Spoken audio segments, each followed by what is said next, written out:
ensamble, sino una orquesta de cuerdas. Muy bien, excelente los muchachos de la parte de la música. Muy bien. Me llevaron a la presencia del Señor y me volvieron a bajar. Muy bien, excelente. Vamos a abrir nuestras Biblias en Primera a Tesalonicenses, capítulo 5, versos del 1 al 11. Primera a Tesalonicenses, capítulo 5, versos del 1 al 11.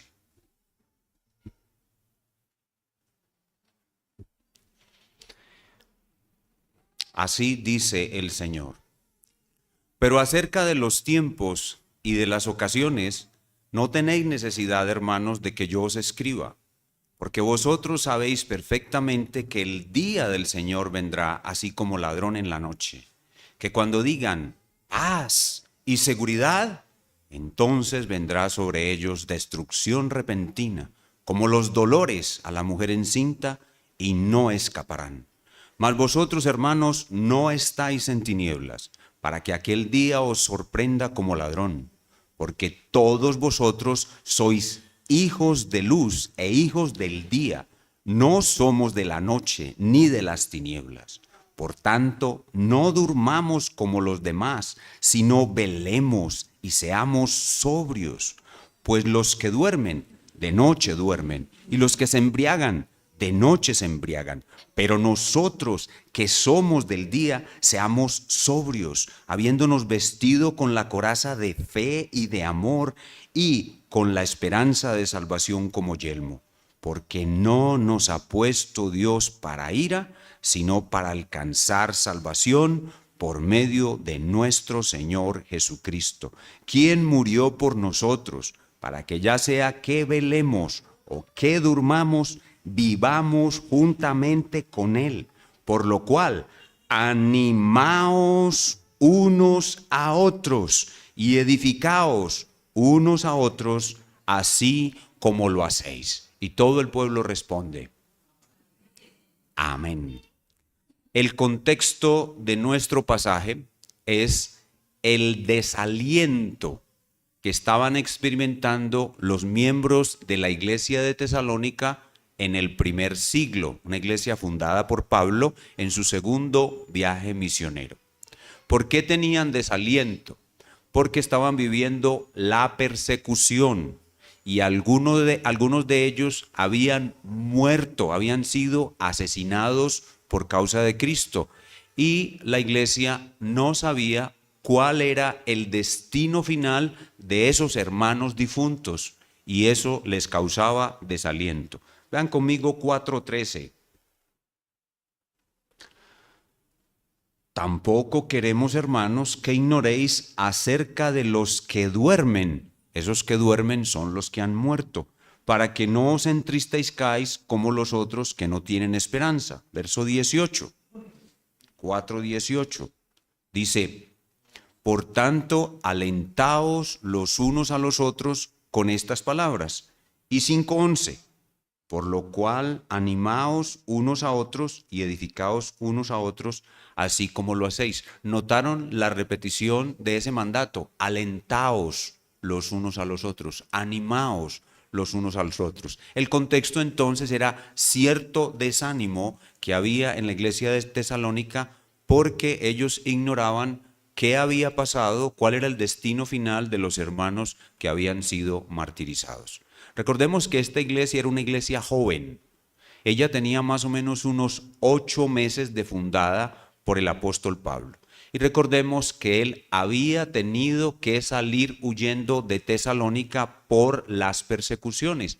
Y por tal razón, él no había podido completar la enseñanza de todo el evangelio. Y por eso es que ellos no sabían qué pasaba con los hermanos que habían muerto.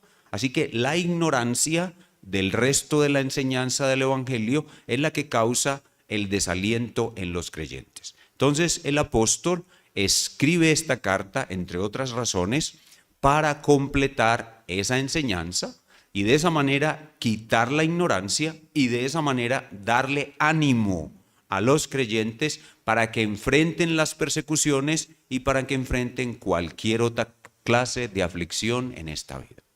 ¿Cuál es pues el tema de nuestro pasaje? El tema de nuestro pasaje es la enseñanza sobre la segunda venida de Cristo y la resurrección de los creyentes, remedio infalible para combatir el desánimo. Ese es el tema. La enseñanza sobre la segunda venida de Cristo y en ella la resurrección de los creyentes, remedio infalible para combatir el desánimo. Y le hemos puesto por título esta mañana a nuestro texto, alentaos con el poder de un buen final.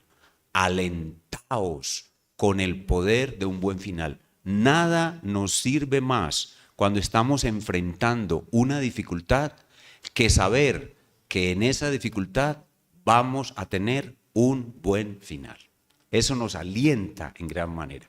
Si lo que ahora estoy sufriendo, que es duro, va a terminar con un grandísimo final, entonces yo cobro aliento para seguir sufriendo hasta que la aflicción termine. Ese es el propósito de la enseñanza. Nuestro pasaje es el complemento de una enseñanza que comenzó en 4:13, en la que Pablo responde como si los hermanos le estuvieran preguntando, ¿qué pasará con los nuestros que perecieron por Cristo o murieron por otras causas? Ya lo dije. Pablo responde, ellos resucitarán con Cristo en su segunda venida. Volvamos a 4:13. 4:13. Tampoco queremos, hermanos, que ignoréis, esa es la causa del desaliento, acerca de los que duermen. Noten ahí la palabra duermen. Esta palabra se refiere a los que han muerto. ¿Por qué Pablo llama a los que han muerto como si estuviesen dormidos? Porque Cristo en la cruz destruye la muerte. Y por tal razón la muerte realmente no es muerte para nosotros. Cuando nosotros morimos empezamos realmente la más maravillosa vida, la que vamos a tener por toda la eternidad. La muerte para nosotros es vida. Y por eso la muerte para nosotros los cristianos no se debería llamar muerte, porque muerte es algo muy duro, muerte es algo muy grotesco, muerte es lo peor, muerte es la consecuencia más horrible del pecado. Muerte es destrucción. Y como Cristo venció la muerte en la cruz, a los cristianos cuando morimos no se debía decir que estamos muertos. Se debe decir que dormimos. Pero eso no significa que cuando nosotros morimos entramos en un sueño de inconsciencia y no vamos a ver a Cristo sino hasta que resucitemos. No, esa es una herejía que se conoce como la doctrina del sueño del alma, que la enseñan los testigos de Jehová, los falsos testigos de Jehová, o como dice una hermana, los testigos sin Jehová, o los adventistas, pero también algunos predicadores evangélicos enseñan esa doctrina falsa del sueño del alma. La Escritura enseña claramente que cuando un cristiano muere, va a ver el rostro de Cristo. Lo que duerme o lo que debemos llamar como si estuviera dormido es el cuerpo, porque va a ser resucitado. Cuando Cristo regrese, Él lo va a resucitar como si estuviera dormido. Ustedes recuerdan cuando el Señor entró a la casa de Jairo, la niña, la hija de Jairo, ya estaba muerta, todos estaban llorando. Jesús les dice, no lloren, la niña no está muerta, ella duerme. Y se burlaban de Él. ¿Por qué Jesús dijo que la niña dormía? O porque para Él resucitar a un muerto es como despertar a un dormido. O sea, Él para resucitar a un muerto no tiene que hacer mucha fuerza. Entonces, esa palabra que cambia la palabra muerte por la palabra dormir se conoce como eufemismo. Eufemismo es una figura del lenguaje en la cual tomamos una palabra que es grotesca, dura, vulgar tal vez, fuerte, y la cambiamos por una que es más suave, más aceptable, más tranquila, por decirlo así. Y eso se llama eufemismo. Y ese eufemismo no nos debe hacer equivocar y pensar que cuando morimos dormimos. No, cuando morimos estamos más felices que nunca, estamos más despiertos que nunca, estamos viendo el rostro de Cristo y adorándolo en su presencia. Como le dijo él al ladrón en la cruz, En verdad te digo, hoy estarás conmigo, viéndome a mí en el paraíso. Entonces no hay tal cosa como doctrina del sueño del alma. Hay, después de la muerte, los creyentes vamos a ver a Cristo, pero nuestro cuerpo queda como si estuviera dormido. Entonces ahí comienza la enseñanza con ese eufemismo. ¿Por qué podemos estar seguros que los creyentes nuestros resucitarán? Es como si le estuvieran preguntando a Pablo. Ellos le preguntan a Pablo, Pablo, ¿qué pasará con los de nosotros que han muerto? Y él dice, ellos están ahora dormidos, pero ellos resucitarán. Y Pablo, ¿por qué estamos seguros de que ellos resucitarán? Verso 14. Porque si creemos que Jesús murió y resucitó, así también traerá Dios con Jesús a los que durmieron en él. ¿Quiénes estuvieron atentos a la clase bíblica que dio el hermano Jeffrey? ¿De qué estamos hablando aquí? De la unión con Cristo, de la unión con Cristo. ¿Por qué es seguro que nosotros vamos a resucitar? Porque nosotros estamos unidos a Cristo. Fuimos unidos en una elección antes de la fundación del mundo. Estuvimos unidos con Cristo cuando Él murió en la cruz. Cuando Cristo murió en la cruz, nosotros estábamos unidos con Él. Romanos 6:6.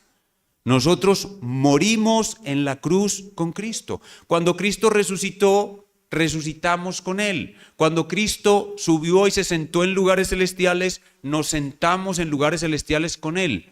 Y algo que le faltó a Jeffrey. Jeffrey habló de la unión electiva, de la unión redentiva y de la unión experiencial. Le faltó la unión eterna. La unión con Cristo es eterna. Nosotros vamos a estar unidos a Cristo por toda la eternidad. Nada nos puede separar de nuestra unión con Cristo. Y por esa razón es que si Cristo murió y resucitó, yo voy a morir y voy a resucitar. ¿Cuántos dicen amén? Amén. Así pues que la resurrección de Cristo asegura la resurrección de los suyos, lo cual enseña que si hay las iglesias de la Reforma nos distinguimos por algunas doctrinas claves, pero si hay una doctrina que verdaderamente nos identifica como reformados es esta: la cruz es eficaz. La cruz es eficaz.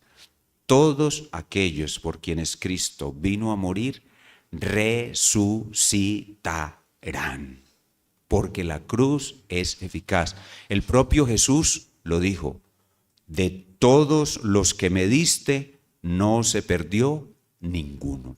La cruz es eficaz. Entonces la cruz asegura que nosotros vamos a resucitar. Pablo, ¿qué pasó con los de nosotros que murieron? ¿Qué pasará con ellos? Respuesta: van a resucitar.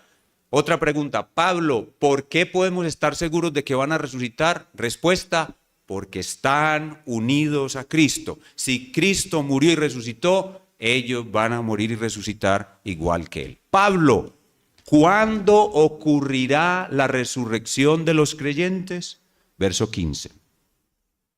Por lo cual os decimos esto en palabra del Señor. Es decir, esto lo dijo el Señor, que nosotros que vivimos, que habremos quedado hasta la venida del Señor, no precederemos a los que durmieron, porque el Señor mismo, con voz de mando, con voz de arcángel y con trompeta de Dios, descenderá del cielo, y los muertos ¿qué es eso? Otra vez, la doctrina de la unión con Cristo. Y los muertos en Cristo resucitarán primero. Pablo, ¿cuándo? ¿Cómo ocurrirá la segunda venida de Cristo? ¿Cómo ocurrirá la resurrección de los creyentes? La resurrección de los creyentes ocurrirá en la segunda venida de Cristo, y noten que hay un orden en la resurrección. Hay unos que van a resucitar primero. ¿Quiénes son los que van a resucitar primero? los que murieron en Cristo. Ese es el primer evento de la resurrección. Bueno, ese orden de los eventos es un poco más complejo. Vamos a tratar como de reconstruirlo. Dios le da la orden al Hijo que se levante, que comience a descender. El Hijo comienza a descender con sus ángeles. Suena la trompeta. Fa, fa, fa, fan, fa, fan, fa, fan. Todo el mundo la oye. Es una trompeta que se oirá en cada rincón de este mundo. Y Cristo empieza a descender. Y cuando Cristo empieza a descender con su potente voz, así como le dijo a la niñita, Talita Cumi, niña, a ti te digo levántate, así le va a decir a todos los que murieron en él, levántense y vengan a mí. Y todos los que murieron en Cristo se van a levantar de su sepulcro, es decir, los átomos que constituyen su cuerpo, que están por ahí esparcidos en algún lugar del universo, se van a volver a juntar y van a formar un cuerpo perfecto, glorificado, igual al de Cristo. Y ese cuerpo se va a unir con las almas que vienen descendiendo con él desde el cielo y se unirán con él en el aire. El alma y el cuerpo se reúnen en el aire, y eso es lo que Pablo dice, que los muertos en Cristo resucitarán primero. Lo que él quiere decir es que en la segunda venida de Cristo, los primeros en ser glorificados serán los que murieron en Cristo por vía de la resurrección. Pero resulta que mientras eso ocurre en el aire, hay algunos que en la tierra todavía están vivos. Entonces, ¿qué va a suceder con los que están vivos? Es el segundo evento que Pablo dice. Pablo dice, luego los que hayamos quedado vivos seremos arrebatados. Primero los muertos serán levantados y segundo los vivos serán arrebatados. Y eso es lo que se conoce como el rapto o arrebatamiento. La doctrina del rapto o arrebatamiento, la cual ha sido enseñada de manera falsa durante los últimos 70 años.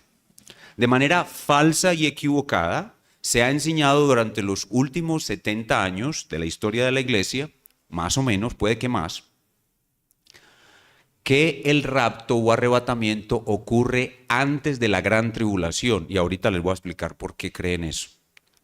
Pero nosotros acá vamos a leer aquí y estamos leyendo aquí que el rapto o arrebatamiento es un evento asociado con la segunda venida de Cristo, que es lo que sucede después de la resurrección de los muertos. Vean el verso 17.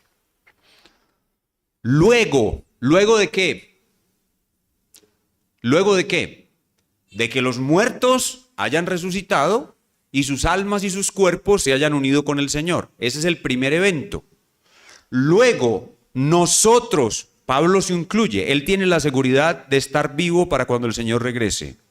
Luego nosotros, los que vivimos, o sea, los que no hemos muerto, los que hayamos quedado, o sea, los que no hemos muerto, seremos arrebatados. Es decir, esto ocurrirá súbitamente. En otro lugar dice, en un abrir y cerrar de ojos, o sea, en un instante.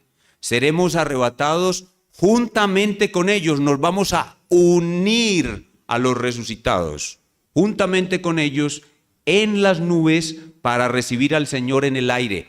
Para podernos acercar al Señor necesitamos tener un cuerpo perfecto. Nadie puede acercarse a Cristo resucitado sin un cuerpo perfecto, porque la Escritura dice, sin santidad nadie verá al Señor. Por tal razón, el arrebatamiento, escuchen bien, el arrebatamiento es tan solo la glorificación de los que están vivos. El arrebatamiento no es diseñado para librar a los que están vivos de la gran tribulación, no. El arrebatamiento es un evento diseñado para glorificar a los que están vivos, no para librarlos de la gran tribulación. Esa es una idea ajena a la Biblia que se inventó en el siglo XIX y que en los últimos 70 años se ha predicado con mucha fuerza en la iglesia. Pero es mentira, es una mala interpretación de las Sagradas Escrituras. Por tanto, dice el verso 18, alentaos los unos a los otros con estas palabras. Entonces el apóstol Pablo dice, ustedes están angustiados porque no saben qué va a pasar con los hermanos que murieron. Bueno, esto va a pasar con los hermanos que murieron. Ellos resucitarán. ¿Cuándo resucitarán? En la segunda venida de Cristo. ¿En qué orden resucitarán? Ellos resucitarán primero que todos. Ellos serán los primeros que sean glorificados. Ellos serán los primeros en estar cerca del Señor. Y ese es el orden de los eventos que va a ocurrir en la resurrección. Y ahora nuestro texto continúa la enseñanza. Nuestro texto completa la enseñanza. Es como si Pablo ahora continuara respondiendo a esta pregunta: ¿cómo ocurrirá la segunda venida del Señor? Es como si los tesalonicenses le estuvieran preguntando: danos más detalles. Queremos saber más de la segunda venida del Señor. Entonces Pablo se extiende un poco hablando de la segunda venida del Señor. Y ese es nuestro pasaje. Nuestro pasaje se puede explicar a partir de dos encabezados. Nuestro pasaje enseña dos cosas. Número uno, ¿cómo será la venida del Señor para los incrédulos? Los versículos 1 al 3 de nuestro pasaje enseñan cómo será la venida del Señor para los incrédulos. Y los versículos restantes enseñan cómo será la venida del Señor para los creyentes. De una manera muy sencilla, el resto de toda la Biblia, desde Génesis hasta Apocalipsis, nos enseñan que sobre la faz de la tierra hay solamente dos tipos de seres humanos. Después de la caída, Dios le dice a la serpiente: pondré enemistad entre ti y la mujer, entre los hijos de la mujer que son como la serpiente y entre los hijos de la mujer que son los que recuperan la imagen de Dios. Los dos estarán siempre en guerra. Sobre la faz de la tierra hay solo dos tipos de seres humanos: los que son como la serpiente y los que recuperan la imagen de Dios, o que son como hijos de Eva. Los hijos de Eva y los hijos de la serpiente. Y toda la Escritura nos enseña que esos dos tipos de personas son totalmente opuestos. Unos son como Caín, otros son como Abel. Unos son como Sem, otros son como Cam. Unos son como Ismael, otros son como Jacob. Unos son como como Ismael, otros son como Isaac. Unos son como Esaú, otros son como Jacob. Unos son como Saúl, otros son como David. Unos son como los fariseos, otros son como el Señor Jesús. Unos son verdaderos cristianos, otros son impíos y paganos. Unos tienen la marca de la bestia, 666, otros tienen el sello de Dios, que es el Espíritu Santo. Sobre la faz de la tierra hay una total dicotomía. Hay dos tipos de seres humanos. Y esos dos seres humanos tienen una forma de pensar opuesta, una forma de vivir opuesta, y tendrán un final totalmente opuesto. Por eso hay dos puertas, una puerta amplia y una puerta estrecha. Hay dos caminos, un camino amplio y un camino estrecho. Hay dos finales, un mal final y un buen final. Esa es la Biblia. Y en nuestro pasaje se nos enseña el mal final que espera a los no creyentes en la segunda venida de Cristo y el buen final que espera a los creyentes en la segunda venida de Cristo. Vamos a ver en primer lugar el mal final que espera a los no creyentes en la segunda venida de Cristo. Veamos el versículo 1. Pero acerca de los tiempos y de las ocasiones, no tenéis necesidad, hermanos, de que yo os escriba. Cuando Pablo se refiere aquí a tiempos y ocasiones, es como si ellos quisieran detalles sobre la segunda venida de Cristo. Pero Pablo sobre esto ya les había enseñado y ya les había indicado que no hay detalles. El día y la hora nadie lo sabe, sino mi Padre que está en los cielos, y ellos ya sabían que no se pueden añadir detalles. Solo podemos decir que para los incrédulos el final que es la segunda venida de Cristo, será repentino y destructivo. Será un horrible final. Verso 2. Porque vosotros sabéis perfectamente que el día del Señor vendrá, usa una metáfora, así como ladrón en la noche. No tengo que explicar esta metáfora. Todo el mundo supone cómo será la experiencia de que un ladrón se meta a su casa por la noche. La segunda venida del Señor Jesucristo, como hacen los ladrones en la noche, será una venida repentina. ¿Quién está esperando a que se le entre un ladrón en la noche? Nadie. Y destructiva. Cuando el ladrón entra a su casa, ¿entra a qué? A robar, matar y destruir. Será una venida repentina y destructiva. De la misma manera, así será el día del Señor para ellos. Es el día de su destrucción final. Y eso vendrá repentino. Escuchen bien. La segunda venida de Cristo trae el juicio final para los incrédulos. No hay 1000 años después de la segunda venida de Cristo. Eso es otro error que este sí lleva más de 70 años. Este viene desde el siglo IV. La idea de un milenio después de la segunda venida de Cristo es un error. No hay un milenio después de la segunda venida de Cristo. La segunda venida de Cristo trae, como lo acabamos de ver, la resurrección de los muertos. ¿Para qué resucitan los muertos? Para ser llevados a juicio. No solamente vamos a resucitar nosotros, los impíos también van a resucitar. ¿Y para qué? Para presentarse ante el juicio de Dios. Este es el final de la historia. Resucitamos para ir al juicio final, y en el juicio final Jesús separará a la derecha sus ovejas y a la izquierda las cabras. Las de su derecha entrarán al reino eterno de su Padre, preparado para ellos desde antes de la fundación del mundo, y los de la izquierda, las cabras, serán arrojadas a un lago de fuego que arde con azufre. No hay 1000 años. Después de la segunda venida de Cristo viene cielo nuevo y tierra nueva en los que mora la justicia, eternos, o un lago de fuego y azufre eterno. Este es el final de ellos. Este es el final de ellos, no el comienzo de 1000 años. Cuando esto suceda, esto les sucederá a ellos de manera repentina. Ellos estarán ocupados procurando la paz total y la seguridad alimentaria y toda la seguridad y el bienestar de los seres humanos. La meta del ser humano es el humanismo. Los que son como Caín son humanistas. Los que somos como Abel somos teístas, con T, teísmo, o si quiere, cristianismo bíblico.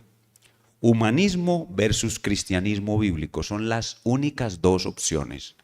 ¿Qué es lo que están haciendo los humanistas? Lo mismo que estaban haciendo en la Torre de Babel. Vamos a construir una torre enorme. Esa torre representa el orgullo humano. El orgullo humano es capaz de crear un mundo donde no hay hambre. El orgullo humano es capaz de crear un mundo donde no hay inseguridad. El orgullo humano es capaz de crear un mundo donde hay paz. Eso se llama humanismo. Hoy se conoce con el nombre de progresismo. Humanismo es la soberbia del hombre demostrando supuestamente la fortaleza que tiene para crear un mundo en paz. Mientras están luchando por crear un mundo en paz, no están esperando que Cristo venga a juzgarlos, y por eso la venida de Cristo para ellos será repentina y totalmente destructiva. Versículo 3.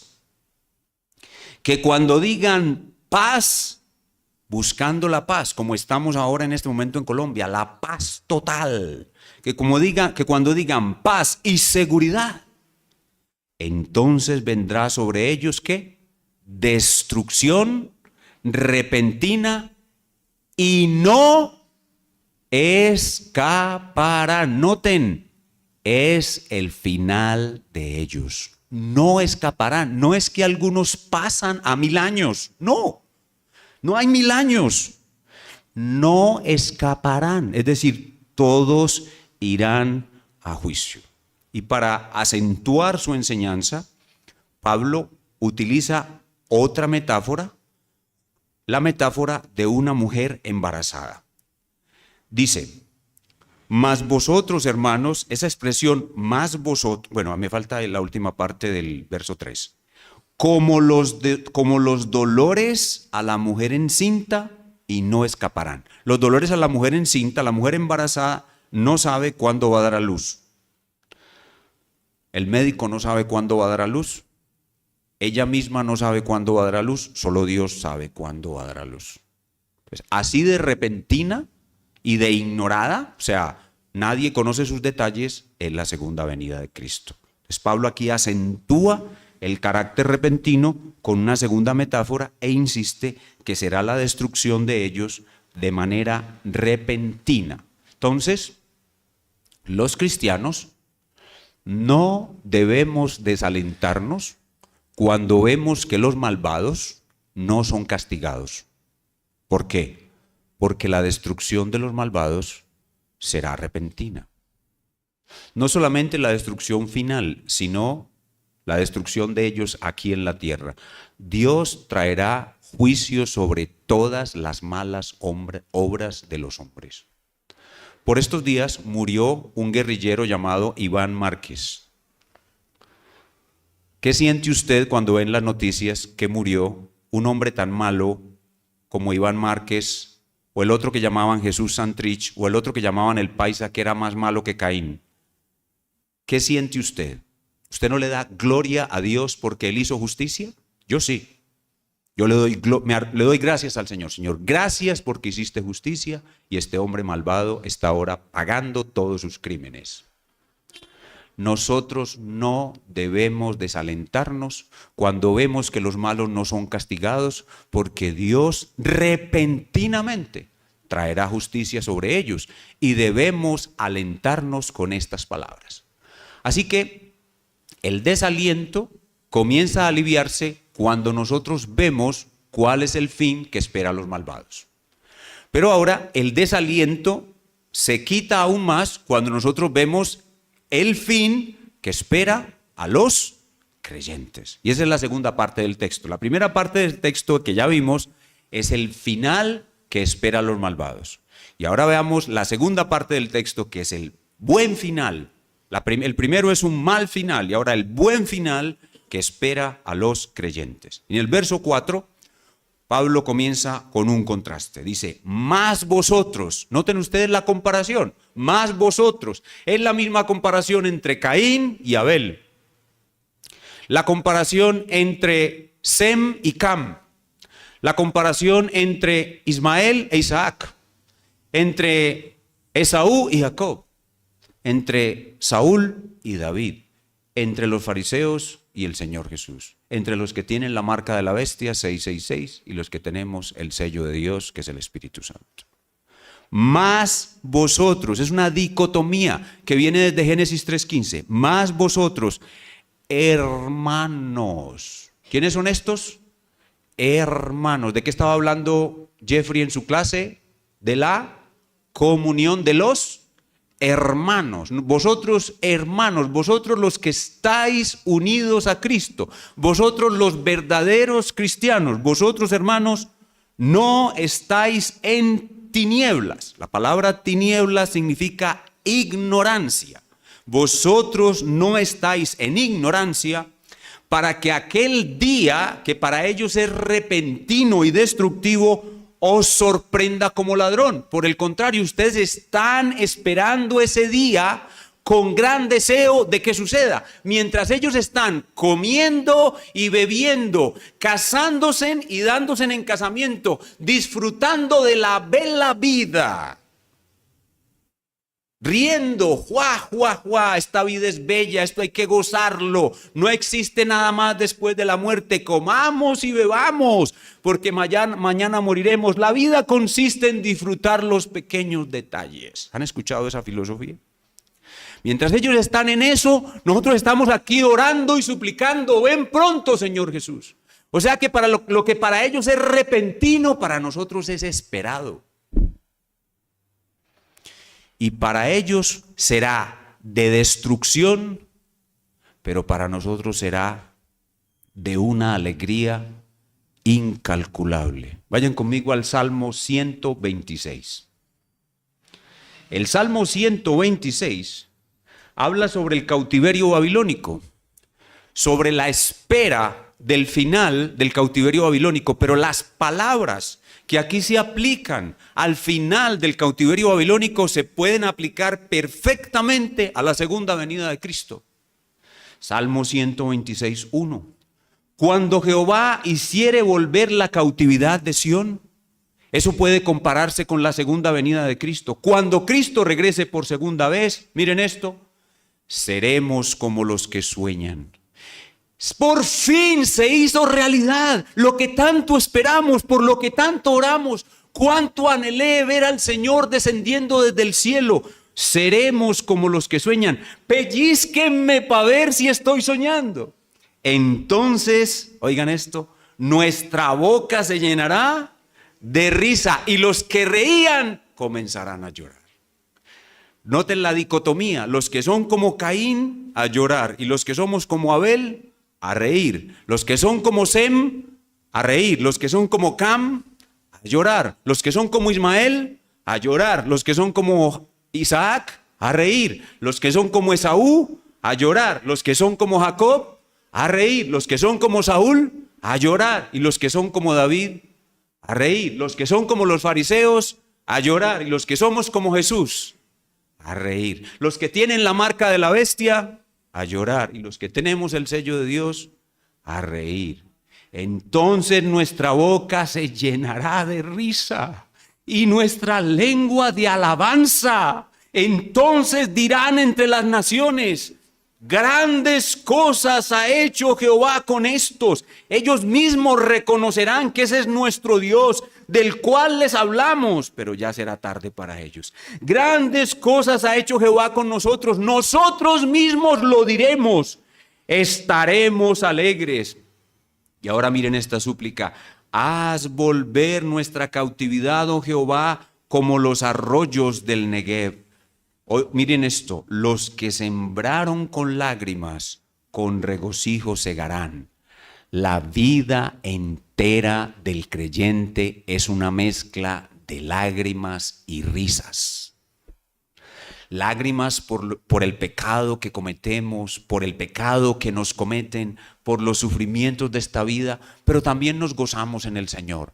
Pero cuando venga el Señor por segunda vez, se acabarán las lágrimas y solo tendremos risas y gozo perpetuo habrá sobre nuestras cabezas.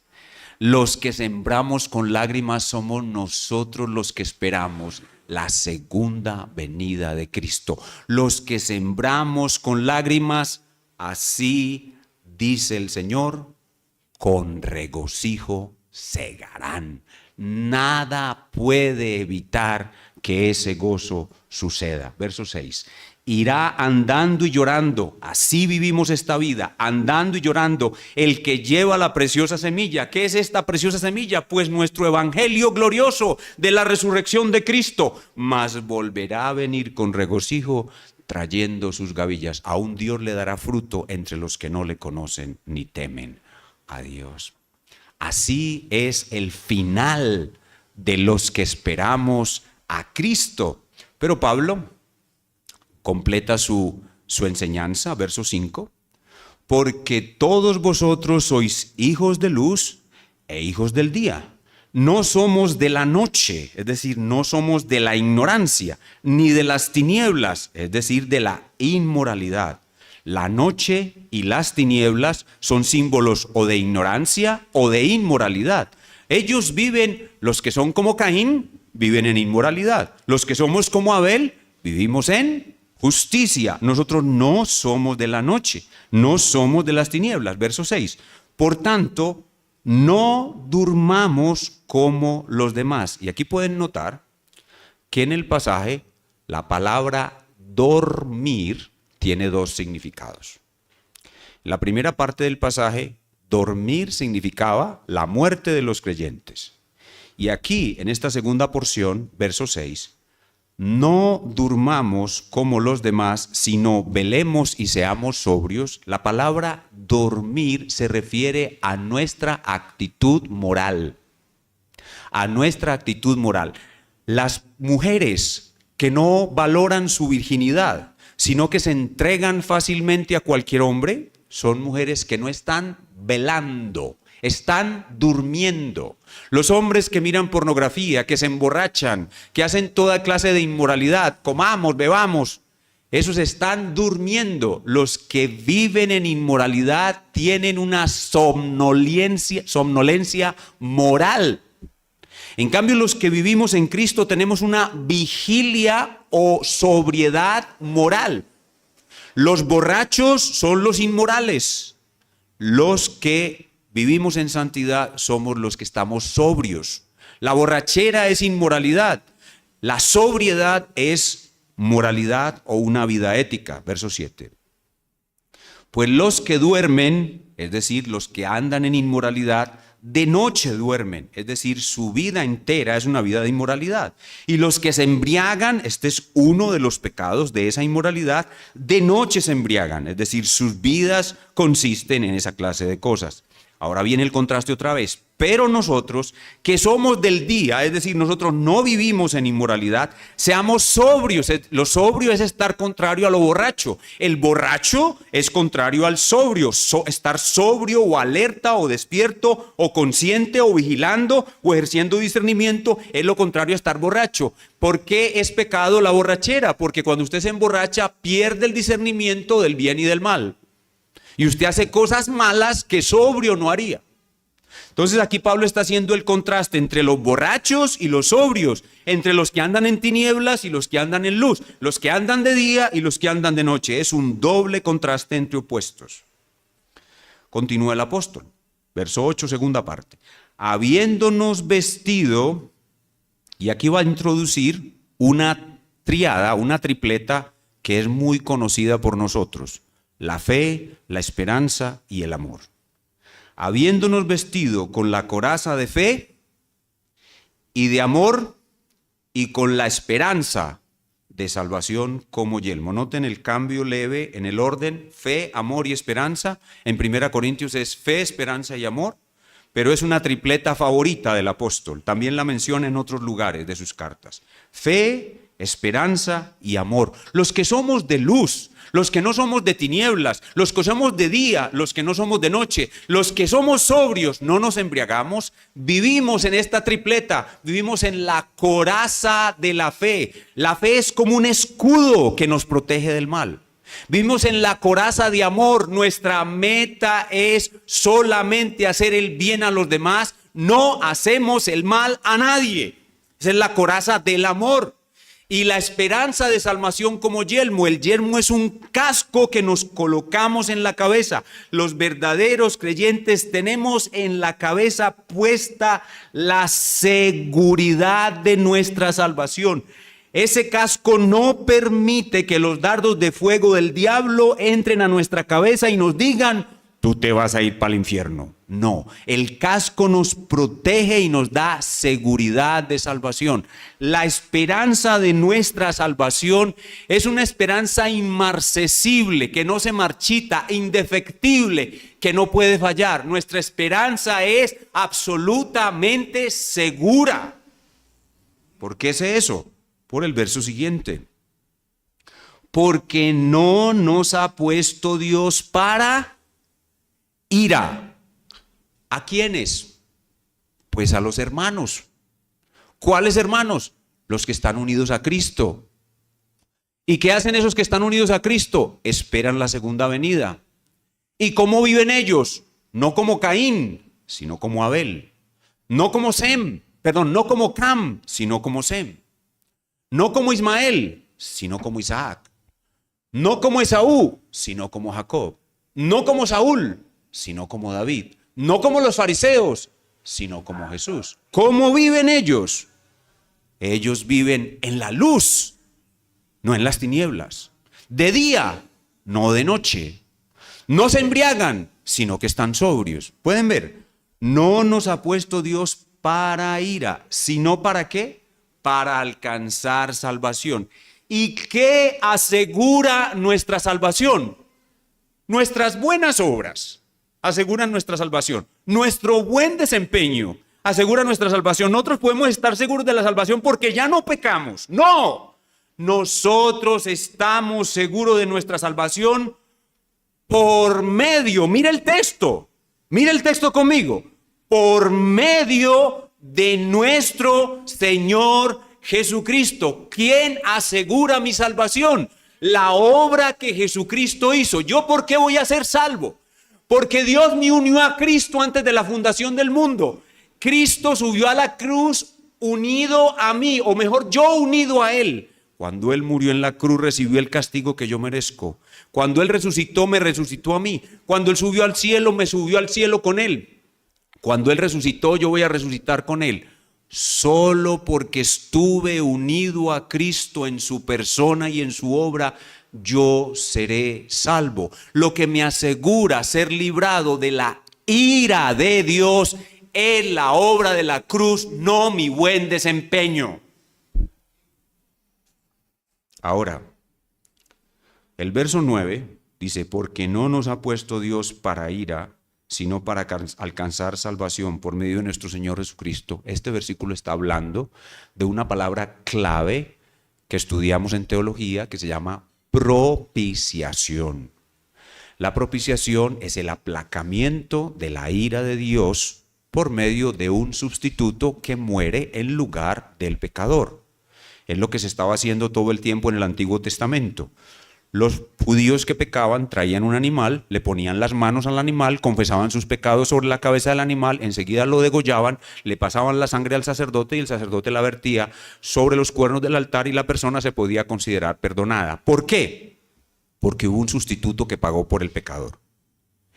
Eso es lo que garantiza mi salvación. Aquí se está hablando de la eficacia de la obra de la cruz para librarnos de la ira eterna de Dios. Pero desde hace 70 años, o hace 70 años más bien, se viene enseñando que cuando dice, no nos ha puesto Dios para ira, la ira que ahí se menciona supuestamente es la ira que Dios va a derramar sobre la humanidad durante la gran tribulación. Y por eso es que nuestros hermanos dispensacionalistas enseñan que el arrebatamiento tiene que ser antes de la gran tribulación, porque según este pasaje, Dios nos tiene que librar de la ira que Él va a derramar durante la gran tribulación.